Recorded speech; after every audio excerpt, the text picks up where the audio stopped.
7h19, Dimitri Pavlenko. Bonjour Agnès Verdier-Molinier. Bonjour Dimitri, bonjour à tous. Alors le RN et Laurent Jacobelli viennent de nous le redire à l'instant. La censure, ça va rien changer dans le quotidien des Français. Ce serait catastrophiste de dire que de ne pas avoir de budget va finalement être pire que d'avoir le budget 2025. Vous n'êtes pas d'accord avec ça Agnès? Vous nous dites qu'on risque de voir le déficit se creuser un peu plus encore que prévu l'an prochain. Voyons, ça va rien changer, c'est sûr. On était parti sur un objectif de déficit 2025 à 5%. On savait qu'après les diverses concessions du gouvernement, on serait plutôt entre 5,3 et 5,5 de déficit. On rappelle un point de PIB, 1%, c'est 20 milliards d'euros. Non, c'est un peu plus, c'est de l'ordre de... 30 milliards quasiment. Voilà, oui. 29, je dirais 29. Mais là, suite à la motion de censure, on part vers un risque de déficit public beaucoup plus important, de l'ordre de 5,8, voire au-delà de 6%. Notamment parce que toutes les nouvelles mesures en impôts, les 25 milliards environ, vont sauter si on passe par une loi spéciale. Alors ça, c'est plutôt une bonne nouvelle pour les entreprises et les entrepreneurs. Oui. Mais c'est clairement pas le gel du barème de l'impôt sur le revenu qui rapporterait 3,7 milliards qui va combler les trous. Alors avec la censure, vous nous dites que non seulement on engrangera moins d'impôts, mais on va aussi dépenser plus que prévu.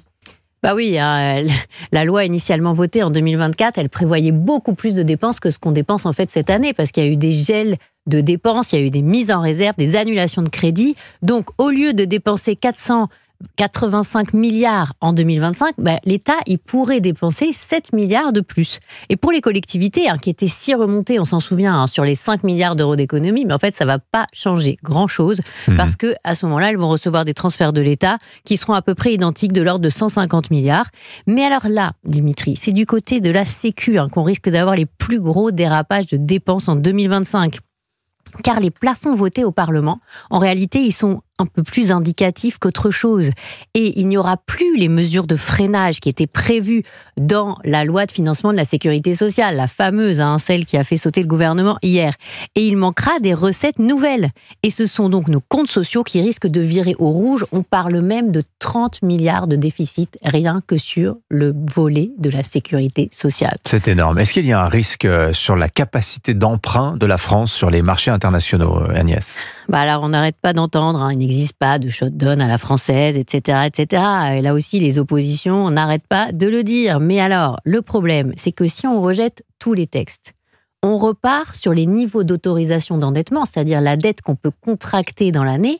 En 25, on aurait les mêmes autorisations qu'en 24. Le problème, c'est qu'on a plus de besoins de financement. Oui. Donc, il y aurait un manque de 20 milliards au moins sur les dépenses sociales de financement, donc on ne pourrait pas les emprunter, et 15 milliards au moins pour l'État. Donc 35 milliards qu'on ne pourrait pas emprunter. Qu'on n'aura pas le droit d'emprunter. Qu'on n'aurait pas le droit d'emprunter. Oui. Voilà.